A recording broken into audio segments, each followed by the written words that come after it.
to stay on the same page as it affects our league? Earlier before now in your program, you mentioned the Honorable Minister sitting with the NFF and Keshi on a round table on the way forward. So we will also appreciate the Honorable Minister to intervene, bring in the NFF, bring in the LMC, bring in the club owners so that we can sit on a round table and trash out those grey areas. Those grey areas are very important for us to move forward. We should not be, nobody should bring sugar and put on our mouth because you are mentioning that money. And let me also tell you, we are not, they are just celebrating tokenness. Before now, there has been an existing contract negotiation that was up to 750 million naira per season. And now you are talking about 500 million and you are celebrating it. It's like celebrating tokenness. If they had carried the club owners along, maybe we would have negotiated something better than this. And Globe people are aware of what I'm saying. Well, Aloy Chukwuemeka, obviously we will still need to talk more about all of these issues. But we want to thank you so much for joining us, even at short notice. And our own submission from this end is what we've always said, that LMC, club owners, NFF, National Sports Commission, everybody will need to sit down so that we don't keep reporting crises. Let's move on for once. I'm sure, Aloy, you agree with me. Yes, I will agree with you. It's only the round table that can solve the situation, and we believe strongly that dialogue, just like the NFF did in the first time, but it was the LMC that we are using the word irrevocable. How can you be saying irrevocable in an issue that you are just an employee, not an employer? We are the employers of LMC, and they are our employees, and they should respect our opinion, not telling us that certain areas are irrevocable. Clubs will not accept that, and we will continue not to accept that until the things are done right. But, well, the good news, Aloy, is that this has not affected football on the pitch. And I hope it will not affect football on the pitch, at least while negotiations are going on. Yes, we all resolved. All the parties agreed that the biggest beneficiary of our meeting we held with the NFF is the league itself. So we agreed that the league should continue, nothing should hurt the league. But while the league is going on, the negotiation will be side by side.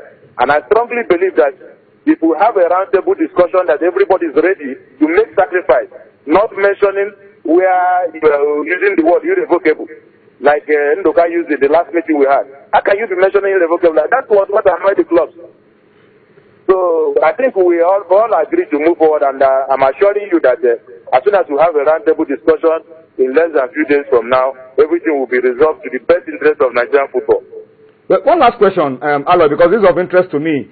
A deal has been signed with the title rights sponsors. We expect to see their billboards at the venues. If the club owners are insisting that they are not party to what the league management company have brokered for them, how does the sponsor get the mileage in terms of the billboards and all of that? Are you going to maintain status quo while that discussion is on, or you shut out those billboards and you just play the way things are at the moment? In fact, about 2 hours ago, the leadership of the club owners met. We discussed through consultation, and we have ordered all the clubs that nobody should allow league management company billboard or any of their sponsors that we are not aware to put any billboard or pitch panel at their match venue, and all the clubs are ready to stand by that directive until we meet at the round table and things are sorted out. And is that starting from week 10? Start tomorrow? Tomorrow. Okay, thank you so much, Aloy Chukwuemeka, Secretary of Club Owners, for speaking to us on Sports Tonight. Clearly, it's still a long road to lasting peace on the domestic scene. Let's go for a break, about a minute, so that we can catch our breath. We'll come back and take a look at all of these issues on Sports Tonight. Join us again. If your life has just got easier, you stay connected to Channels TV, where news and innovations are shaping our world. Simply log on to channelstv.com to get the breaking news. Browse the homepage according to what matters to you. Tap on the extended coverage of business, sports, politics, lifestyle, infotech, entertainment, health, world news, and lots more. Click on the live link and see the news in real time. Do you want to watch the latest video of the day? It's just a click away. Friend us on Facebook, YouTube, follow us on Twitter, Google+, Participate in Channels TV poll and share your comments. It's a website you can talk to. Your voice will be heard. ChannelsTV.com. The news at your fingertips.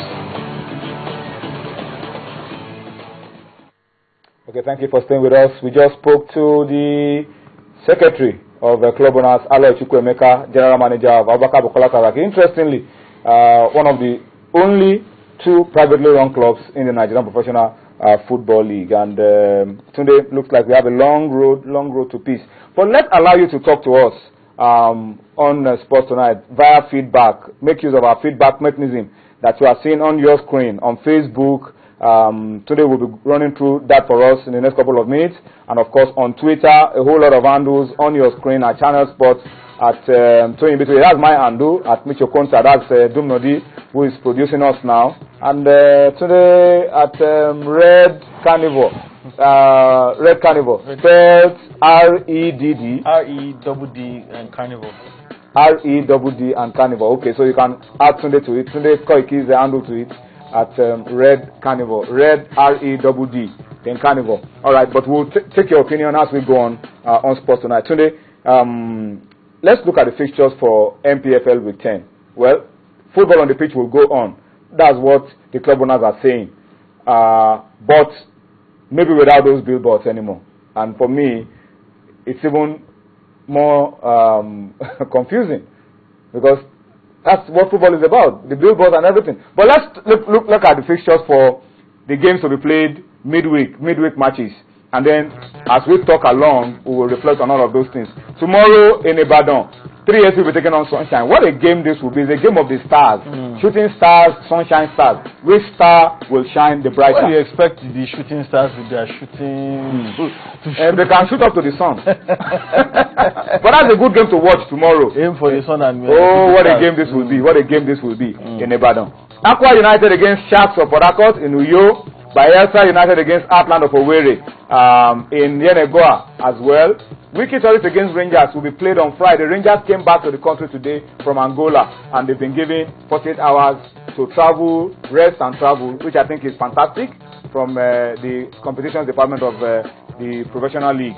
So that game will be played on Friday. That's Rangers in that one. We have Pillars against Nasarawa in Kano. Lobi against Enyimba in Katsina. Dolphins against Nembe in Port Harcourt. Gombe will be taking on Warri Wolves in Gombe.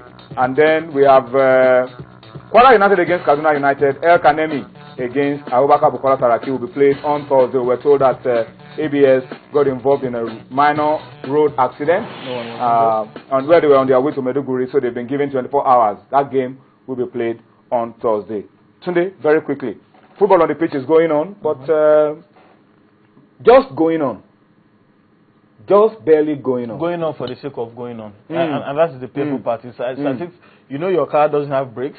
There's no water in the radiator. But you're just moving it. The seats are not good. The fuel tank is faulty. Basic understanding is not going. It's not there. It's not there. And I think at every point in time, the club owners or club managers have consistently maintained that they want dialogue, that they are willing to talk about it. They say they are not against the reforms. They are not against reforms. But they are against some procedures. Exactly. The use of certain words, the way they've been addressed, the way that the contracts have been done. Is it just about the way they've been addressed, or some certain procedures and some certain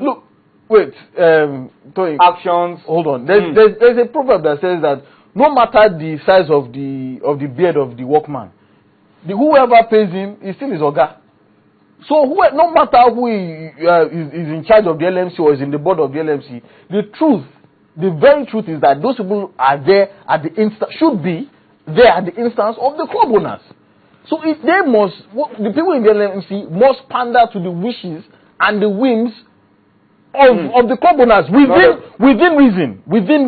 If these issues are unreasonable and unworkable, then there will be cause for conflict. But so far, these men have said that they are willing to talk about these issues, the ones that they find distasteful, and willing to look for a way out. And I think all parties should be willing to get involved in it. And it is particularly instructive that when that league, when that management contract, that sponsorship contract was signed, there was no club present. You saw the picture. We saw The LMC